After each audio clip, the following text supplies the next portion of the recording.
오늘 저희가 봉독한 시편 29편은 두 구조로 되어 있습니다. 먼저 1절부터 2절까지는 권능 있는 주의 백성들이 하나님께 영광을 돌려야 한다, 그 말씀이고요. 3절부터 11절까지는 자연 세계 속에서 일하시는 하나님에 대한 영광과 찬양, 이렇게 구분할 수가 있습니다. 하나님은 보이지 않지요. 그래서 믿기가 어렵습니다.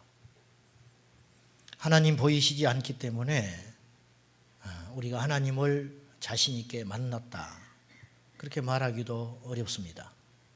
한 가지 분명한 것은 하나님은 보이지 않으나 계시다는 겁니다. 히브리서 11장에 믿음으로 우리는 모든 세계가 하나님의 말씀으로 지어진 줄을 아나니, 믿게 되면 이 세상 만물이 하나님이 지으신 기가 막힌 솜씨라는 것이 보여지기 시작한다는 거예요. 우리가 사람을 만나서 대화를 하면 그 사람 속이 보이거든요. 이 사람이 나한테 진심인지 거짓인지 자기의 이득을 위해서 이야기하는지 대충 알 수 있죠. 사람 마음도 대충 아는데 이 세상 만물에 숨겨진 하나님의 놀라운 계획과 솜씨, 믿는 자들에게는 밝히 보인다, 그 말입니다. 자, 하나님은 지금 이 시간도 눈에 보이지 않으시지만 당신의 방법으로 이 땅을 통치하고 계십니다. 그 이야기를 오늘 시편 다윗의 기자가 하는 겁니다. 3절 한번 봅시다. 3절, 여호와의 소리가 물 위에 있도다. 물이 소리를 내며 흘러가는 그 소리도 다윗에게는 하나님의 소리, 그렇게 보이는 거예요, 다윗에게는. 자, 5절, 여호와의 소리가 백향목을 꺾으시며. 백향목은 단단한 재질의 나무입니다. 그런데 백향목이 힘없이 꺾여버립니다. 우레와 내성과 지진에 의해서 꺾이는 거예요. 그것을 다윗은 자연현상이라고 말하지 않아요. 누가 하셨다? 하나님이 하셨다. 8절 보십시오. 여호와의 소리가 광야를 진동하신다. 지진이 일어나고 소리가 일어날 때 그거 하나님이 하신 것이다. 우리 시편 19편을 한번 찾아보겠습니다. 시편 19편 1절부터 한번 봅시다. 하늘이 하나님의 영광을 선포하고 궁창이 그의 손으로 하신 일을 나타내는도다. 날은 날에게 말하고 밤은 밤에게 지식을 전하니 언어도 없고 말씀도 없으며 들리는 소리도 없으나 그의 소리가, 하나님의 소리가 온 땅에 통하고 그의 말씀이 세상 끝까지 이르도다. 하나님이 해를 위하여 하늘의 장막을 베푸셨도다. 모든 것이 하나님의 솜씨로 여겨지는 거예요. 무슨 눈으로 볼 때? 믿음의 눈으로 볼 때. 29편 다시 돌아가서, 사랑하는 여러분, 아직도 하나님이 없다고 생각하십니까? 아니, 혹은 하나님의 존재는 믿지만 아직도 그분은 나와 상관이 없다든지, 혹은 그분이 요구하시는 것과 또 나를 다루시는 방법이 못마땅하게 여겨지십니까? 구약성경 요나라는 인물이 나옵니다. 요나는 우리하고는 차원이 다른 영적 계시가 열린 사람이에요. 그래서 하나님의 말씀을 직접 듣습니다. 근데 그 하나님의 말씀이 들려오는 음성이 못마땅해요. 니느웨로 가서 복음을 전하라는 거예요. 니느웨는 적성국가입니다. 원수 나라입니다. 가고 싶지 않아요. 참 신기하죠? 안 믿는 사람만 불순종하는 줄 알았는데 믿는 사람도 불순종할 때가 있어요. 우리가 어제 하나님을 경험하고 내 눈앞에서 안진병이가 일어났다든지 귀신이 나갔다든지 방언을 한다든지 이 세상의 인간의 힘으로 논리로 이해할 수 없는 하나님만이 할 수 있는 절대적인 능력과 증거를 경험하고서도 우리는 하나님을 안 믿는 사람과 똑같이 행동할 수 있다는 거예요. 요나가 그랬어요. 하나님의 음성을 들었어요. 그런데 니느웨가 가기 싫은 거예요. 그래서 다시스로 갑니다. 하나님이 가만히 있을 리 없지요. 물고기를 준비하시고 예비하셔서 3일간 물고기 뱃속에서 죽도록 고생합니다. 그곳에서 회개합니다. 죽게 생겼으니까 회개했어요. 다시 육지로 토해졌는데 그곳이 니느웨입니다. 그러면 우리 생각에 그렇게 하나님의 절대적인 능력 한번 생각해 보세요. 간단한 일이 아니에요. 고기 뱃속에 들어갔는데 3일 동안 소화가 되지 않았고 호흡을 했고 다시 육지로 뱉어졌다? 이건 동화 같은 이야기예요. 그런데 하나님이 그렇게 해 주셨거든요. 그러면 그쯤 되면 죽더라도 하나님께 순종해야 되잖아요. 그런데 요나는 또 불순종합니다. 니느웨에 가서 복음을 전하는데 3일 정도 다녀야지 복음을 다 전할 수 있어요. 그런데 하루 만에 전해버리는 거예요. 즉 진심으로 안 했다 그런 뜻이에요. 대충. 왜? 하나님의 존재를 믿었고 하나님 무서워서 니느웨 땅에 오기는 했지만 하기 싫은 거예요. 이게 우리들의 모습일 수 있어요. 하나님이 하시는 방법이 도무지 못마땅해요. 이해할 수 없어요.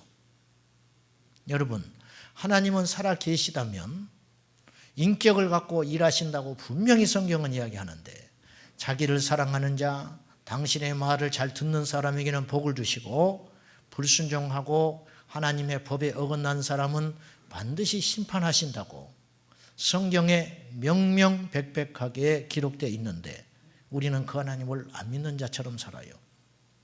하나님은 우리가 아무렇게나 행동해도 마냥 침묵하시고 관여하지 않을 것이라고 생각하십니까?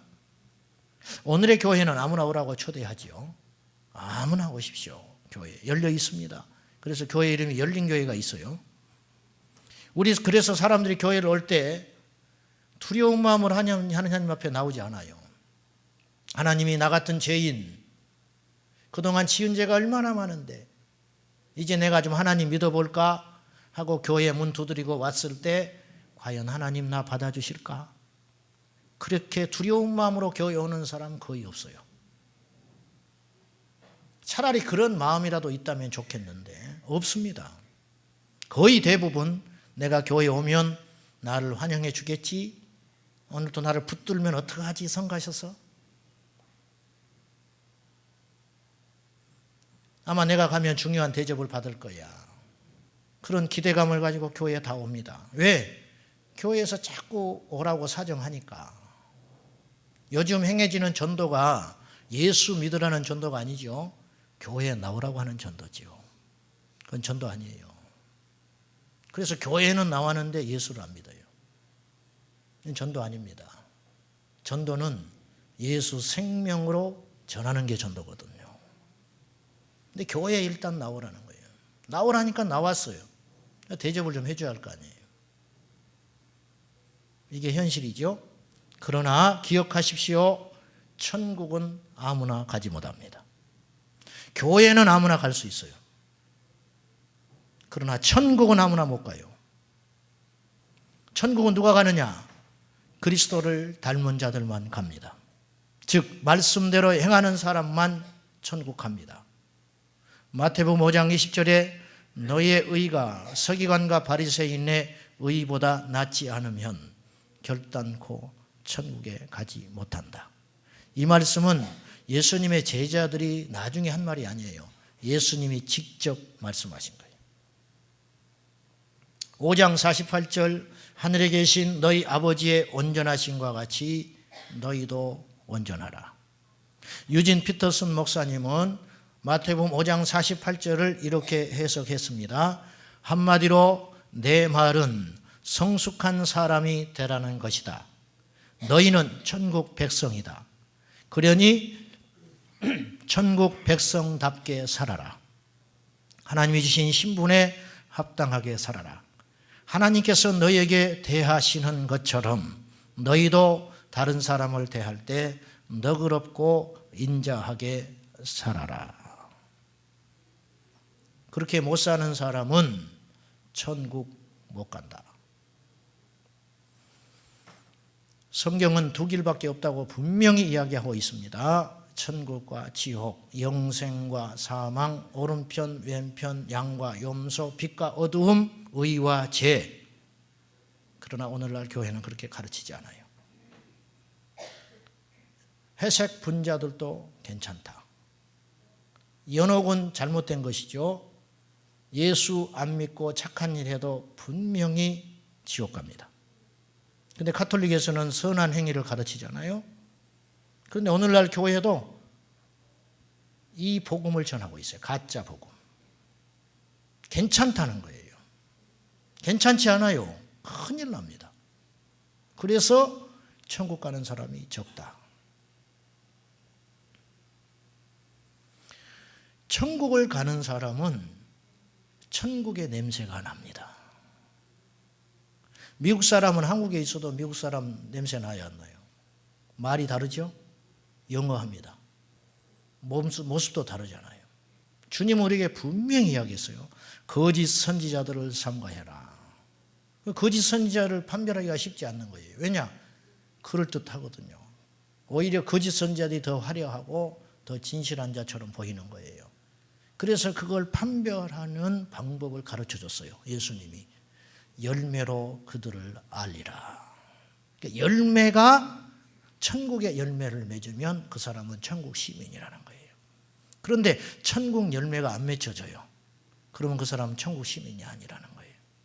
우리 안에 성령이 계시면 성령의 열매가 주렁주렁 맺어지게 되어 있다는 거예요. 그런데 성령의 열매가 안 나타나면 성령이 없다는 증거예요.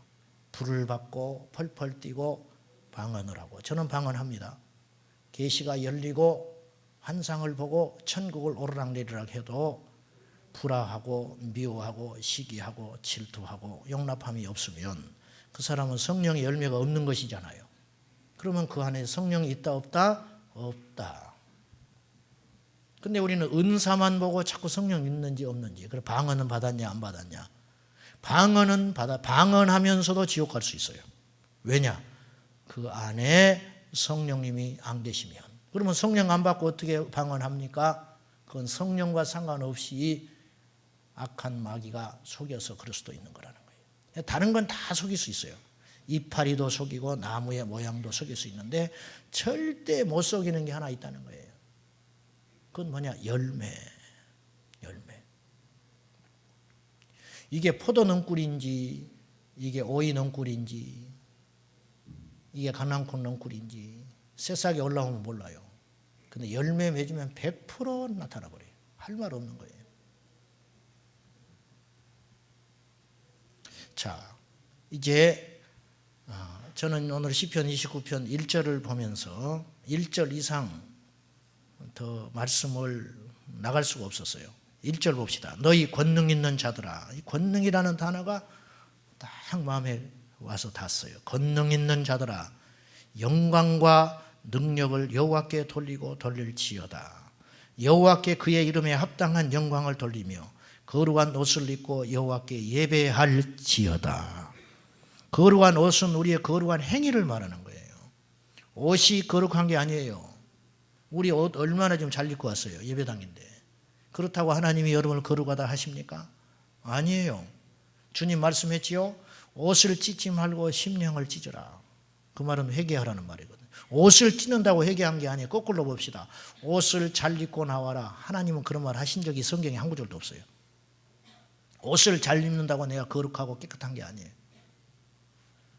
거룩한 옷을 입고 여호와께 합당한 예배를 드리는 사람, 그 사람이 여호와의 권능을 입은 사람이다.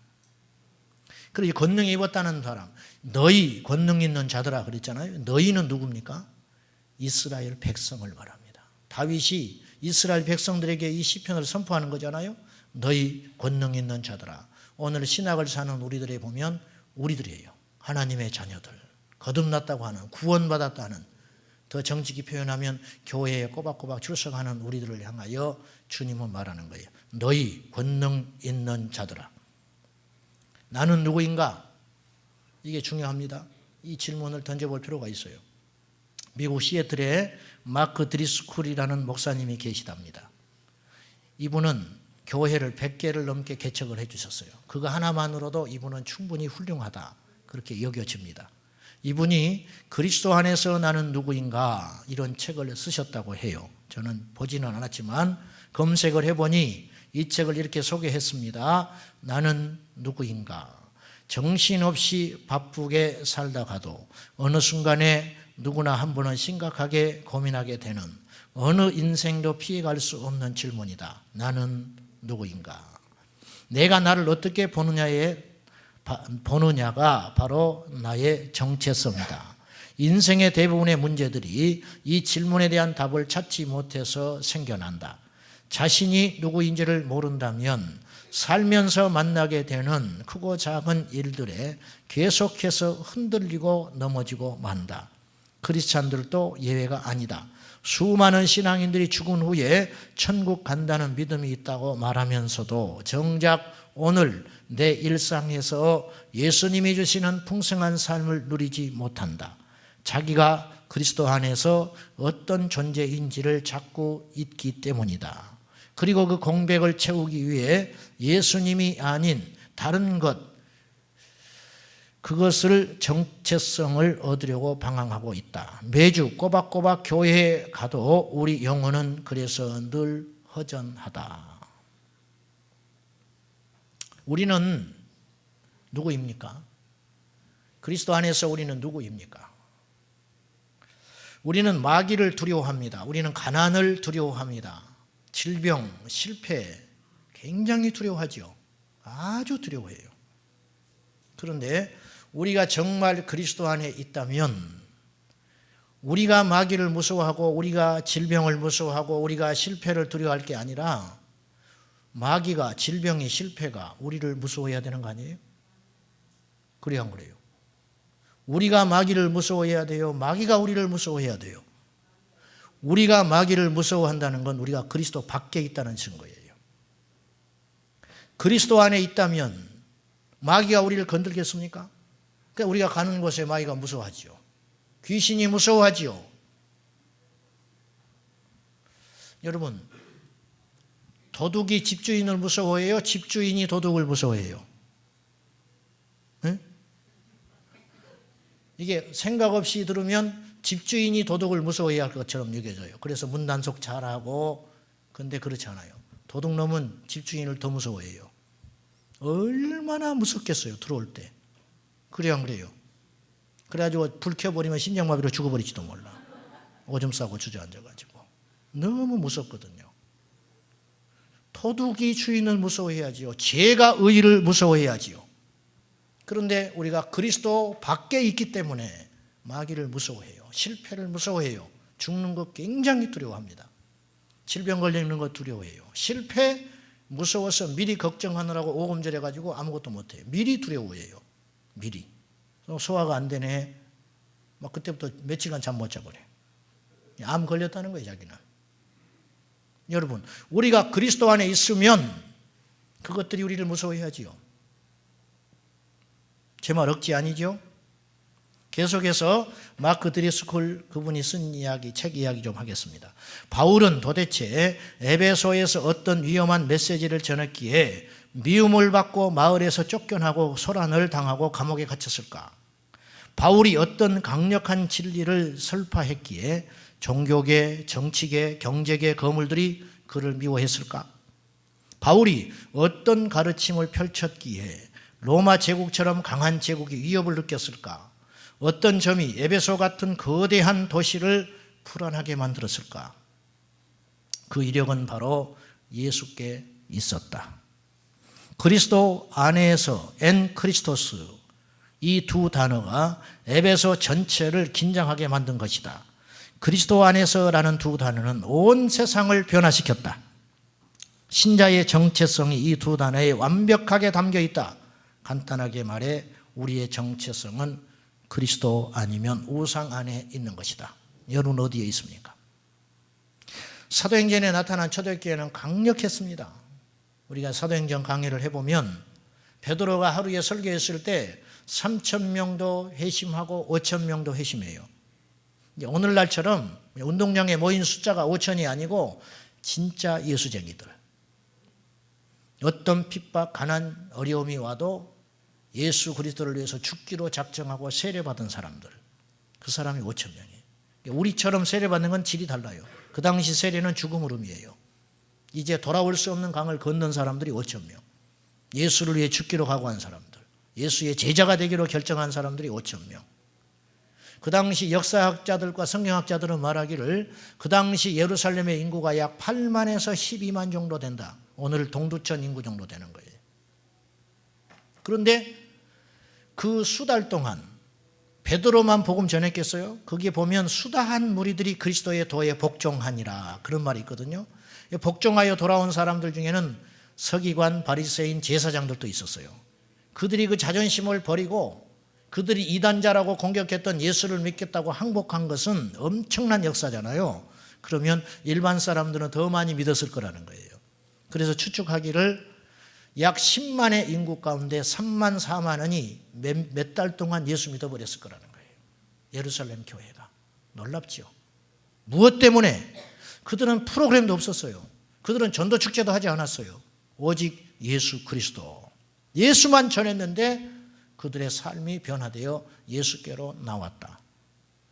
오늘하고는 너무 달라요. 초대교회 성도들이 왜 그렇게 핍박을 받았을까? 역설적으로 핍박을 받은 이유는 그들이 진짜였기 때문이에요. 가짜는 핍박하지 않아요. 진짜는 능력과 함께 핍박을 받게 되어 있는 거예요. 오늘날 우리는 조롱받고 있어요. 한국교회는. 어제 전도 이제 토요일이라 시작을 해봤는데 제 고민이 굉장히 많습니다. 안 하자니 주님께 죄송하고 나가서 전도하자니 이건 효과도 없어요. 차라리 핍박을 하면 좋겠는데 구청에서 나와서 이거 하면 안 된다고 압수하고 벌금 내리고 하면 좋겠는데 지나가는 사람들이 전부 빈정거려 버립니다. 너나 잘 믿으라 이거예요. 세일즈 하지 말라는 거예요. 비극이죠. 초대교회는 진짜였기 때문에 마귀와 세상에게 위협적인 존재였어요. 이들은 핍박이 오고 가난이 오고 위협이 오고 질병과 죽음이 와도 그들의 기도가 거부당하고 살려달라고 기도해도 하나님이 그들을 데려가셨어요. 몹쓸 길도 당했어요. 여인들은. 하나님 안 지켜주시고 뭐합니까? 그렇게 말하는 사람 없었어요. 시련이 와고 기도가 거부당하고 눈앞에 펼쳐지는 현실이 이해할 수 없는 상황이라 할지라도 그들은 여전히 거룩했고 여전히 찬양했고 여전히 예배했고 여전히 평안했고 여전히 복음을 전했어요. 그래서 마귀에게 이들은 무서운 존재가 된 겁니다. 여러분 예수 믿으십니까? 예수 믿으세요? 지금 죽으면 천국 갑니까? 정말 예수 믿는 사람은 어떤 사람인가? 사실 비판적인 설교를 한다는 것이 굉장히 괴로운 일입니다. 왜냐하면 비판한 만큼 설교자는 살아내야 되거든요. 그렇지 않으면 더 썩고 더 냄새나고 사람들한테 실망을 주기 때문에. 그래서 성경은 비판하지 마라. 그 비판으로 너희가 반드시 비판받는 날이 온다. 근데 이 시대는 지금 가만히 있을 수가 없는 시대예요. 정말 예수 믿는 사람은 어떤 사람들인가? 선한 목자교회 유기성 목사님이 자기와 함께 있던 부목사님께서 어떤 교회로 부임을 해서 담임 목사님으로 가셨어요. 그래서 부임해서 이제 부임 예배를 드리면서 자기가 모셨던 목사님이니까 초청을 하셔서 부임 감사 예배를 드리면서 축사를 부탁을 했어요. 유 목사님이 가서 내가 무슨 말을 할까? 목회 선배로서 고민을 하다가 주님이 주신 음성이 있었어요. 그래서 그걸 전하기로 마음을 먹고 갔어요. 그리고 축사하는 내용을 제가 들었습니다. 자, 한번 잘 들어보십시오. 목사님, 예수를 잘 믿으셔야 됩니다. 그랬어요. 이제 목사님께서 담임 목회를 하게 되셨으므로 예수님을 잘 믿는 목사님이 되셔야 합니다. 그러면 어떻게 믿는 것이 예수님을 잘 믿는 것인가? 첫째로 보이지 않는 예수님이 어느 날 보이는 분처럼 느껴지기 시작했다면 예수님 잘 믿는 겁니다. 두 번째, 혼자 있을 때에도 예수님을 바라볼 수 있다면 예수님 잘 믿는 겁니다. 세 번째, 목사님이 교인들을 바라볼 때 예수님이 함께 보이기 시작하면 예수님 잘 믿는 겁니다. 네 번째, 돈보다 예수님이 더 좋아지셨으면 예수님 잘 믿고 있는 겁니다. 다섯 번째, 사람들의 칭찬, 명예, 자랑에 연연하지 않고 예수님의 칭찬만 생각한다면 예수님 잘 믿고 있는 겁니다. 여섯 번째, 어떤 어려움과 고난이 와도 염려하거나 걱정하지 않게 되셨다면 예수 잘 믿고 있는 겁니다. 일곱 번째, 나를 괴롭히는 사람, 가시 같은 사람도 오직 사랑만 할 수 있다면 예수님 잘 믿고 계신 겁니다. 여덟 번째, 목사님이 하는 목회보다 예수님을 더 사랑할 수 있다면 예수님 잘 믿고 있는 겁니다. 아홉 번째, 은퇴하실 때 아무 미련 없이 교회를 떠날 수 있다면 예수님 잘 믿는 겁니다. 그렇게 말을 했어요. 다른 것 없어요. 나를 버리면 예수 잘 믿는 거예요. 한국 교회는 두 종류밖에 없어요. 부흥한 교회와 부흥하려고 몸부림치는 교회, 두 교회밖에 없어요. 우리 교회도 부흥하려고 애쓰고 있잖아요. 다시 말해서 더 정직하게 말하면 하나님을 위한다, 예수님을 위한다. 우리도 성전 지으려고 하지만은 성전 짓는다, 전도하자. 99% 교회에 크게 불리자 이거예요. 그래서 뭐 할 건데? 교회를 크게 만들었어요. 거기에는 성도들의 땀과 물질과 엄청난 기도가 있죠. 근데 영광을 목사가 다 받아버려요. 저는 두려운 게 있어요. 아까도 내가 일부 예배 끝나고 생각을 했어요. 저 방에서. 하나님 앞에 가면 여러분과 딱 쓸 거예요. 제자광성 식구들 다 모여라. 모였어. 그러면 같이 나오고 심판받을 거 아니에요. 다 드러날 거 아닙니까? 왜 그렇게 말했는지, 왜 그렇게 했는지. 척했죠. 하나님 위한 척. 근데 다 드러나 버리는 거야. 알고 보니까 야, 저 사람 믿음이 좋은 줄 알았는데 그게 아니었어. 저 목사 세상에 둘도 없는 목사인 줄 알았는데 다 들켜버린 거야. 하나님 앞에 가니까. 저는 너무 두려워요. 너무 창피스러울 것 같아. 내 자신이. 그런 생각 해보셨어요? 물론 부끄럼 당하지는 않을 거예요. 천국이니까. 왜? 다른 사람이 다 이해해 주니까. 천국에 죄가 없어지니까. 그러나 그런 날은 올 거라는 거예요. 반드시. 그러지 않겠어요?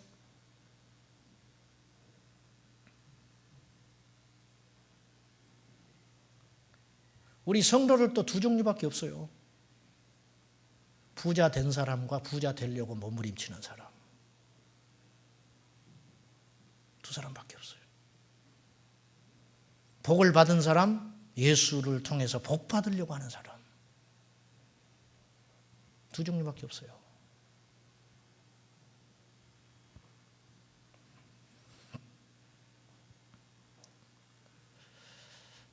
정말 예수 믿는 게 뭔가? 주님 우리에게 말해요. 너희 권능 있는 자들아. 우리는 권능 있는 자들이라는 거예요. 세상에 나가서 우리는 권능 있는 자로 살아야 되는 거예요. 귀신 쫓는 건 권능이 아니에요. 능력이지. 귀신 쫓고도 지옥 갑니다. 주님 말했잖아요. 마지막 날에 내 이름으로 선지자 노릇하고 능력을 행하고 귀신을 쫓았나이다. 근데 주님이 그들을 모른대요. 왜? 불법을 행했기 때문에. 즉 하나님은 그걸 원하는 게 아니에요. 지금 주님이 정말 원하는 건 뭐냐? 말씀대로 살아라. 말씀으로 사는 자는 천국에 간다. 그러나 그렇게 못 사는 자는 천국 못 간다. 주님이 그렇게 말하시는 거예요. 오늘 이 시대는 회개해야 할 때입니다. 이 시대는 선지자가 필요해요. 자, 그러면 우리 힘의 원천, 권능이잖아요. 권능은 힘이잖아요. 우리 힘의 권능, 이 원천이 성도의 권능은 어디서 오는가? 분명히 하나 기억하는 것은 돈은 아니라는 거예요. 그러면 교회가 아니죠. 그거는 재벌이 권능이 있다면, 그러면 부자가 천국 가야죠. 세상의 파워가 권능은 아니에요. 그건 분명해요. 왜? 주님은 이 땅에 오셔서 왕이 되시지 않았으니까. 왕으로 삼으려고 할 때 주님은 도망가셨어요. 자기를 왕 삼으려고 했거든요. 먹는 문제 해결해 줬지요. 속 시원하게 말씀으로 진리를 가르쳐 줬지요. 기득권자들에 향하여 나를 세웠지요. 서민들이 막 환호한 거예요. 민중의 구세주가 나타난 거예요. 그러나 주님은 그들의 왕이 되기를 원치 않았어요. 도망가 버렸어요. 분명한 건 주님이 우리에게 주시고자 하는 권능과 삶은, 정체성은 그건 아니라는 거예요. 첫째로 우리 힘의, 우리 권능의 원천은 첫째로 우리의 믿음입니다. 우리는 하나님의 사람입니다. 이것이 우리의 힘의 원천이에요. 믿는 구석이 있는 거예요. 우리는 할렐루야, 믿는 구석이 있어요. 초대교회는 믿는 구석이 있었어요. 그러니까 죽으면서도 웃으면서 죽었어요. 다 빼앗겨도 웃었어요. 핍박을 당해도 두렵지 않았어요. 왜? 부활하신 예수 그리스도를 믿었기 때문에. 이 땅에 소망이 없어요. 아무리 건드려 보라는 거예요. 너희들하고는 우리는 다르다는 거예요. 이게 초대교회의 신념이었어요. 오늘 우리 기독교인들이 이 믿음이 있다면 세상이 우리를 어찌 건들며 마귀가 우리를 어찌 넘어뜨리며 무엇으로 유혹을 할 수 있겠어요, 우리를. 그런데 자꾸 넘어지니까 재미를 보는 거예요. 야, 목사도 돈 앞에서는 넘어지더라 이거예요. 장로님들도 명예 앞에서는 넘어져 버리더라 말이야. 선거철만 되면 난리더라. 장로님 안 됐다고 교회 떠나버리더라. 그러니까 통하는 거예요, 이게.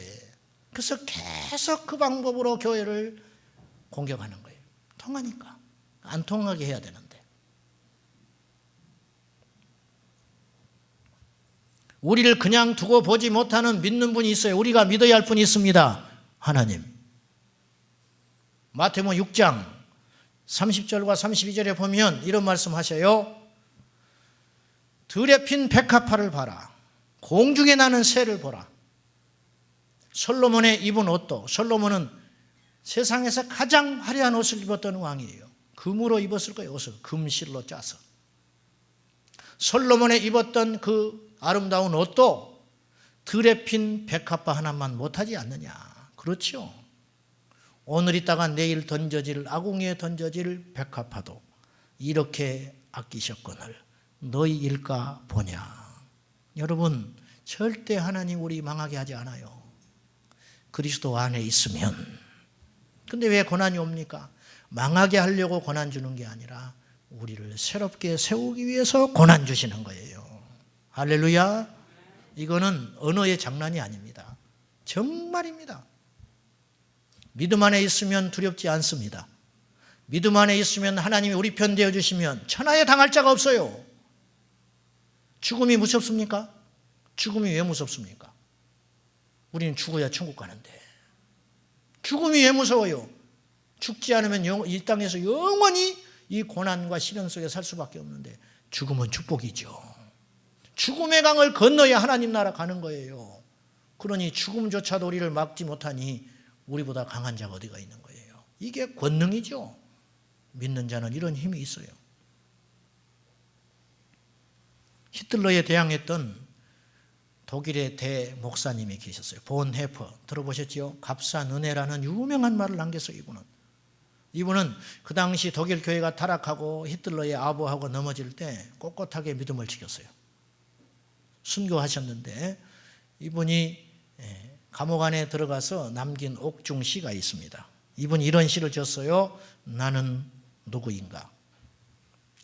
나는 누구인가? 남들은 종종 내게 말하기를 감방에서 나오는 나의 모습이 어찌나 침착하고 명랑하고 확고한지 마치 성에서 나오는 영주 같다고 하는데 나는 누구인가?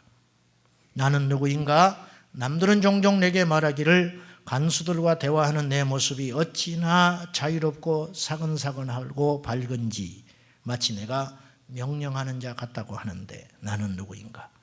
남들은 종종 내게 말하기를 불행한 나날을 견뎌내는 내 모습이 어찌나 한결같고 번글거리는지 당당한지 늘 승리하는 사람 같다고 말하는데 나는 누구인가?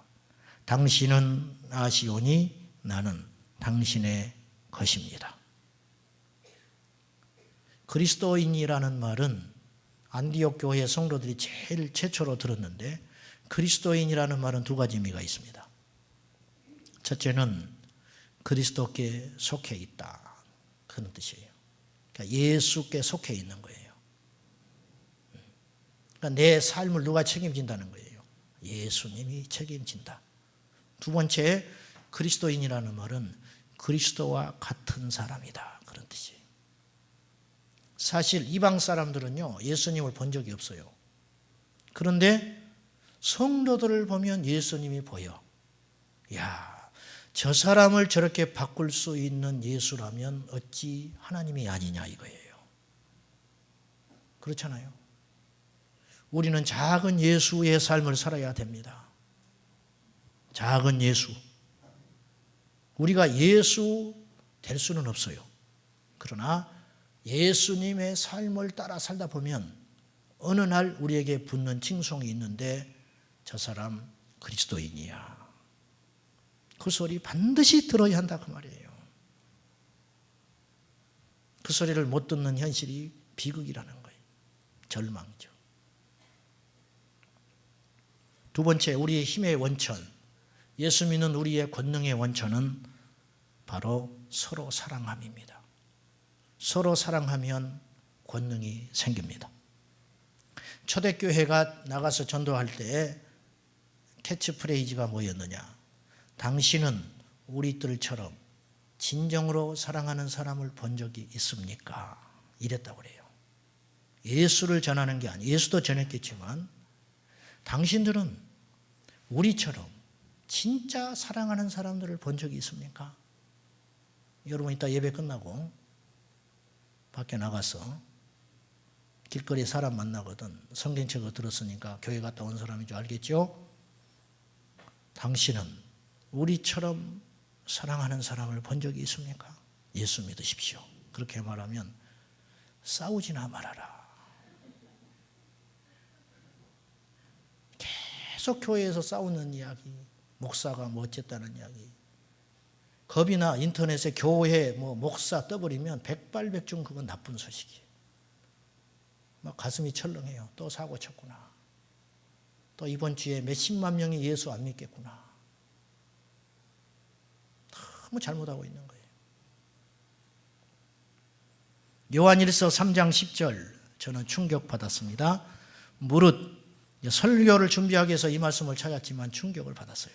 요한일서 3장 10절 무릇 의를 행하지 않는 자나 또는 그 형제를 사랑하지 아니하는 자는 하나님께 속하지 아니하니라.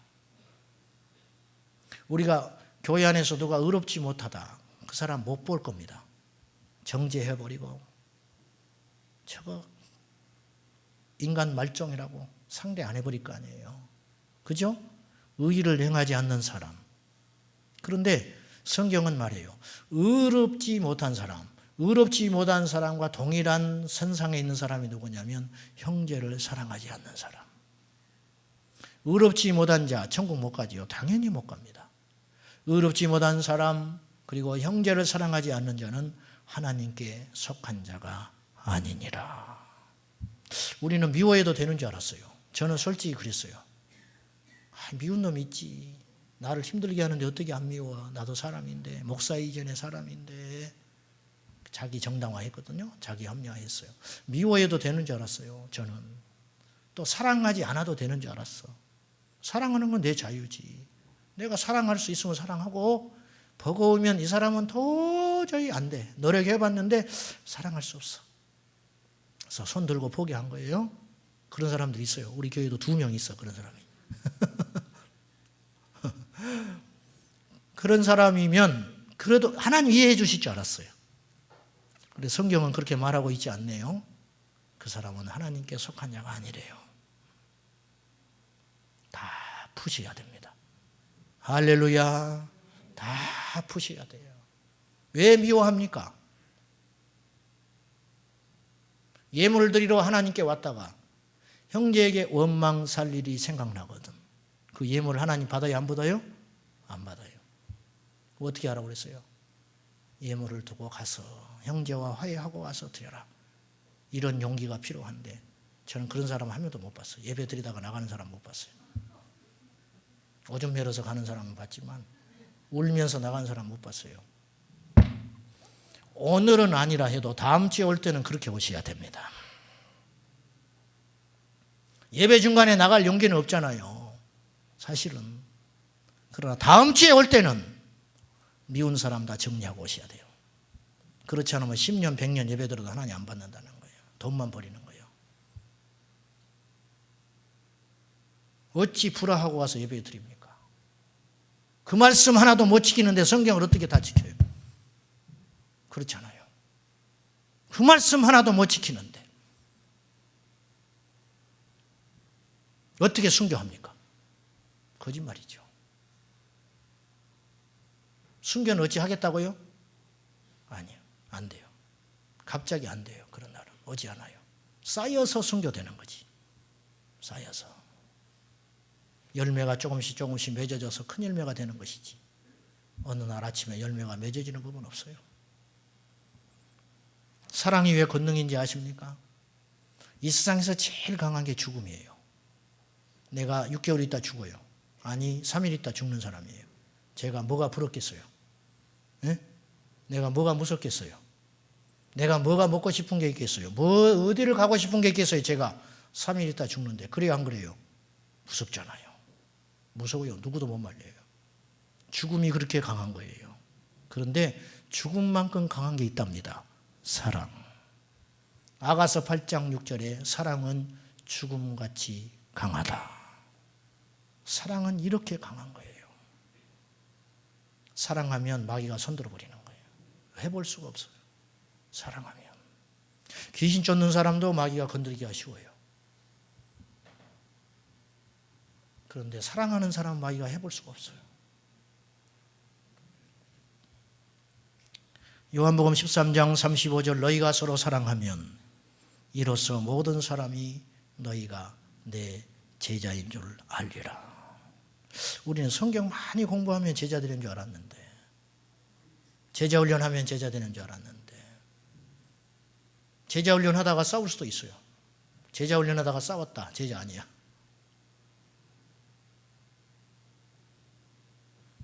서로 사랑하면 사람들이 너희를 보고 말하지 않아도 떠들썩하고 다니지 않아도 성경책 안 끼고 다녀도 예수 믿으라 말하지 않아도 너희를 보고 제자라 예수의 제자구나 그렇게 말할 거라는 거예요.